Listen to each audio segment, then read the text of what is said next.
আপনি এই ভিডিওতে ক্লিক করেছেন মানে আমি ধরে নিচ্ছি আপনি একজন কন্টেন্ট ক্রিয়েটর। আপনার একটা ইউটিউব চ্যানেল আছে, আপনি ইউটিউব প্ল্যাটফর্মে কাজ করছেন, অথবা আপনি একটা ইউটিউব চ্যানেল ক্রিয়েট করবেন বলে ভাবছেন। তাহলে আপনি সঠিক জায়গাতে এসেছেন।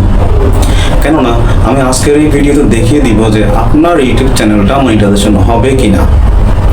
কেননা বন্ধুরা, আপনারা অনেকে কমেন্ট করে থাকেন যে ভাইয়া আমার চ্যানেলের মনিটাইজেশন অ্যাপ্লাইটা ইউটিউব অনেকদিন ধরে রিভিউতে রেখেছে বা মনিটাইজেশন হচ্ছে না। আবার অনেকে এমন প্রশ্ন করে থাকেন যে ভাইয়া একটা চ্যানেল মনিটাইজেশন করাতে হলে কি কি করতে হবে, বা একটা চ্যানেলকে মনিটাইজেশন পর্যন্ত নিয়ে যেতে হলে কি কি ওয়েতে কাজ করতে হবে। এই সমস্ত প্রশ্নের উত্তর থাকছে আজকের এই ভিডিওতে, যে আপনার একটা চ্যানেলকে মনিটাইজেশন পর্যন্ত নিয়ে যেতে হলে কি কি করতে হবে, এবং আপনার চ্যানেলে প্রফেশনাল ওয়েতে কি কি থাকতে হবে, ইভেন আপনার চ্যানেলকে কি কি রুলস রেগুলেশন মেনটেন করে কাজ করতে হবে। এবং বন্ধুরা, আমি এই ভিডিওর মধ্যে এমন কিছু গুরুত্বপূর্ণ তথ্য আপনাদের সামনে তুলে ধরবো, যে তথ্যগুলো জানার মাধ্যমে আপনি নিজেই বুঝতে পারবেন যে আসলে আপনার চ্যানেলটা মনিটাইজেশন পাবে কিনা, বা ইউটিউব পার্টনার প্রোগ্রামের সাথে যুক্ত হতে পারবে কিনা। বন্ধুরা, ভিডিওটি কোথাও স্কিপ করবেন না, পুরো ভিডিওর সাথেই থাকবেন, কেননা আজকের ভিডিওটি খুবই গুরুত্বপূর্ণ হতে যাচ্ছে তাদের জন্য যারা কিনা এই সমস্ত কমেন্ট করে থাকেন। আর বন্ধুরা, মূল ভিডিও শুরু করার আগে একটা রিকোয়েস্ট অবশ্যই থাকে আপনাদের কাছে, যারা আমার চ্যানেলের নতুন দর্শক রয়েছেন অবশ্যই চ্যানেলটি সাবস্ক্রাইব করে দিবেন, পাশে থাকা বেল আইকনটি প্রেস করে অল সিলেক্ট করে দিবেন, যাতে করে আমি পরবর্তী ভিডিও আপলোড করা মাত্রই তার নোটিফিকেশন আপনি পেয়ে যান। আর যারা অলরেডি সাবস্ক্রাইব করে রেখেছেন তাদেরকে অসংখ্য অসংখ্য ধন্যবাদ। তাহলে বন্ধুরা, মূল ভিডিও শুরু করা যাক। বন্ধুরা, আমি স্ক্রিন শেয়ার করছি, আপনারা স্ক্রিনে লক্ষ্য করুন। দেখতে পাচ্ছেন এখানে কিন্তু ইউটিউব স্ট্রিক্টলি বলে দিয়েছে বি ইউর অরিজিনাল ক্রিয়েশন। অবশ্যই আপনি যে কন্টেন্টগুলো আপলোড করছেন সেগুলো আপনার নিজস্ব অরিজিনাল কন্টেন্ট হতে হবে। If you borrow content from someone else, you need to change it significantly to make it your own. এর মানে হচ্ছে, আপনি যদি অন্যের কন্টেন্ট নিয়ে কাজ করেন তাহলে অবশ্যই যেন আপনার নিজের মনে হয় এরকম করে ভ্যালু প্রোভাইড করতে হবে। অর্থাৎ আপনাকে এমনভাবে এডিট করতে হবে যাতে করে ওই কন্টেন্টে আপনার নিজস্ব ভ্যালু যুক্ত হয়। তারপর হচ্ছে বন্ধুরা, not be duplicate or repetitive. আপনার চ্যানেলে কোনো প্রকারের ডুপ্লিকেট এবং রিপিটেটিভ কন্টেন্ট থাকতে পারবে না।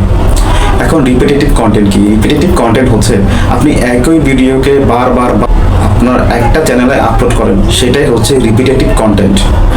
আপনার চ্যানেলে কোনো রিপিটেটিভ কন্টেন্ট থাকতে পারবে না। মানে your content should be made for the enjoyment or education of viewers rather than for the sole purpose of getting viewers. আপনার চ্যানেলে আপনি যে কন্টেন্টগুলো আপলোড করছেন সেগুলো অবশ্যই শিক্ষণীয় হতে হবে। কন্টেন্টে ভিউজ পাওয়ার চেয়ে সবচেয়ে বেশি গুরুত্বপূর্ণ হচ্ছে আপনার কন্টেন্টে যেন ভ্যালু প্রোভাইড হয়। মানে আপনার ভিডিও দেখে বা আপনার কন্টেন্ট দেখে অডিয়েন্স যেন কিছু শিখতে পারে। তারপরে বন্ধুরা, ইউটিউব যেটা চেক করবে সেটা হচ্ছে, দেখতে পাচ্ছেন ইউটিউব কিন্তু কড়াকড়িভাবে বলে দিয়েছে, your reviewers will check your channel and content against your policies. অর্থাৎ আপনি যখন আপনার চ্যানেলটাকে মনিটাইজেশনের জন্য পাঠাবেন ইউটিউবের কাছে, তখন আপনি আপনার চ্যানেলে এই সমস্ত পলিসিগুলো মেনটেন করে কাজ করেছেন কিনা ইউটিউব কিন্তু এটা চেক করবে। তার মধ্যে অন্যতম হচ্ছে মেইন থিংস, মানে আপনার চ্যানেল আপনি কী ধরনের কন্টেন্ট নিয়ে কাজ করছেন, আপনার চ্যানেলের নিশ কী, আপনার চ্যানেলের ক্যাটাগরি কী, এইটাই হচ্ছে মেইন থিংস। তারপর হচ্ছে বন্ধুরা, মোস্ট ভিউজড ভিডিও। আপনার চ্যানেলটা যখন আপনি মনিটাইজেশনের জন্য অ্যাপ্লাই করবেন তখন ইউটিউব আপনার চ্যানেলে সব থেকে বেশি ভিউজ আসা ভিডিওটা কিন্তু ইউটিউব চেক করবে। তারপর হচ্ছে বন্ধুরা, নিউয়েস্ট ভিডিও। আপনি আপনার চ্যানেলে যে ধরনের কন্টেন্ট আপলোড করছেন, আপনি ওই কন্টেন্টের ধারাবাহিকতা বজায় রেখেছেন কিনা ইউটিউব কিন্তু সেটা ম্যানুয়ালি চেক করবে, এবং আপনার রিসেন্টলি আপলোড করা ভিডিওগুলো ইউটিউব চেক করবে। তারপরে হচ্ছে বন্ধুরা, biggest proportion of watch time. আপনি আপনার চ্যানেলের যে ওয়াচ টাইমটা ফিল আপ করেছেন সেটা কিভাবে ফিল আপ করেছেন, সেটা কি অর্গানিকভাবে করেছেন নাকি আপনি কোনো থার্ড পার্টি ওয়েবসাইট থেকে টাকার মাধ্যমে কিনে নিয়েছেন, সেটা কিন্তু ইউটিউব খুব ভালোভাবে চেক করবে। তারপরে হচ্ছে বন্ধুরা, video metadata including title, thumbnail, description. আপনি আপনার ভিডিওতে যে টাইটেল ব্যবহার করেছেন, যে থাম্বনেল ব্যবহার করেছেন, যে ডেসক্রিপশন বক্স ব্যবহার করেছেন আপনি আপনার ভিডিওতে, সেটা আপনার ভিডিওর সাথে ম্যাচ হয় কিনা তা কিন্তু ইউটিউব খুব ভালোভাবে চেক করবে। মেটাডেটার অন্তর্ভুক্ত হলেই কেবলমাত্র আপনার মনিটাইজেশন অ্যাপ্লাইটি ইউটিউব অ্যাপ্রুভ করবে, অন্যথায় কিন্তু করবে না। তারপরে হচ্ছে বন্ধুরা channel about section. This is very very important. আপনার ইউটিউব চ্যানেলের অ্যাবাউট সেকশনটা অবশ্যই আপনাকে যুক্ত করতে হবে, যা আমি আপনাদেরকে সবসময় বলি যে আপনাদের ইউটিউব চ্যানেলের অ্যাবাউট সেকশন এবং ডিসক্রিপশন সেকশনটা যুক্ত করুন। এখন প্রশ্ন হচ্ছে বন্ধুরা এখানে কি শেষ? না বন্ধুরা, এখানেই শেষ নয়। আপনার চ্যানেলকে মনিটাইজেশন করানোর জন্য ফাইনালি ইউটিউব পার্টনার প্রোগ্রামের সাথে যুক্ত হওয়ার জন্য আপনাকে আরও কিছু তথ্য মেনটেন করে কাজ করতে হবে। আমি স্ক্রিন শেয়ার করছি বন্ধুরা, আপনারা স্ক্রিনে লক্ষ্য করুন। বন্ধুরা দেখতে পাচ্ছেন এখানে কিন্তু ইউটিউব প্রথমেই বলেছে follow the YouTube channel monetization policy, যেটা আমি আপনাদেরকে অলরেডি বলেছি। অবশ্যই আপনাকে ইউটিউবের যে মনিটাইজেশন পলিসি রয়েছে তা মেনটেন করে আপনাকে কাজ করতে হবে। তারপরে হচ্ছে বন্ধুরা live in a country region where the YouTube partner program is available। এর মানে হচ্ছে আপনাকে এমন একটা দেশ থেকে কাজ করতে হবে ইউটিউব প্ল্যাটফর্মে যে দেশে ইউটিউব মনিটাইজেশন এলিজিবল করে রেখেছে। আমরা যারা বাংলাদেশ থেকে কাজ করি তাদের চিন্তা কোনো কারণ নেই, কেননা বাংলাদেশে ইউটিউব মনিটাইজেশন এলিজিবল করে রেখেছে, যা কিন্তু আবার 2012-13 দিকে ছিল না।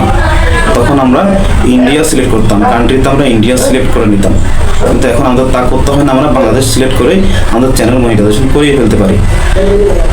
তারপরে হচ্ছে বন্ধুরা have a no active community guideline strike your channel.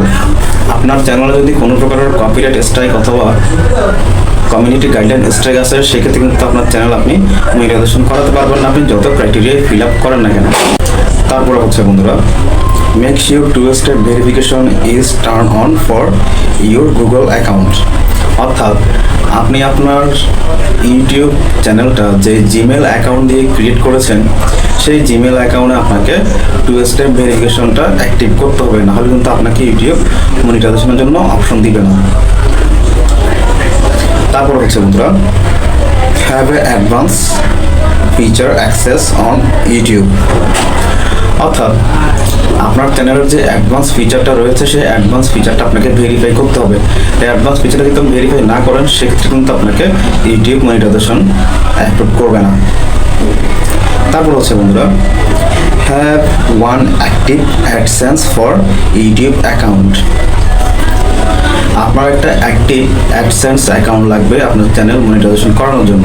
আপনি এই অ্যাডসেন্স অ্যাকাউন্টটা চাইলে আগেও বানিয়ে ফেলতে পারেন, আবার চাইলে যখন আপনি চ্যানেল মনিটাইজেশনের জন্য অ্যাপ্লাই করবেন আপনার সম্পূর্ণ তথ্য দিয়ে এনআইডি কার্ড অথবা পাসপোর্ট দিয়ে আপনি এটা করে নিতে পারেন।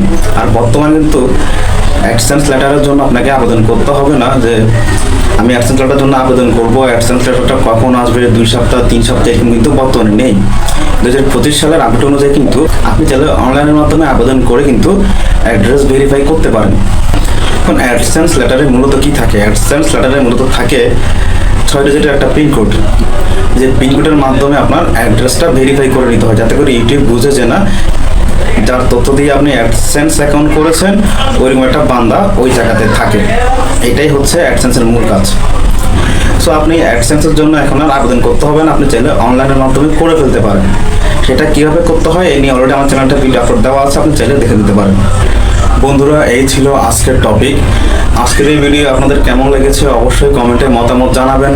আর যারা আমার চ্যানেলের নতুন দর্শক রয়েছেন অবশ্যই চ্যানেলটি সাবস্ক্রাইব করে পাশে থাকা বেল আইকনটি প্রেস করে দিবেন, যাতে করে আমি পরবর্তী কোনো ভিডিও আপলোড করা মাত্র তার নোটিফিকেশন আপনি পেয়ে যান। পরবর্তী ভিডিও আনা পর্যন্ত ভালো থাকুন, সুস্থ থাকুন। আল্লাহ হাফেজ, আসসালামু আলাইকুম।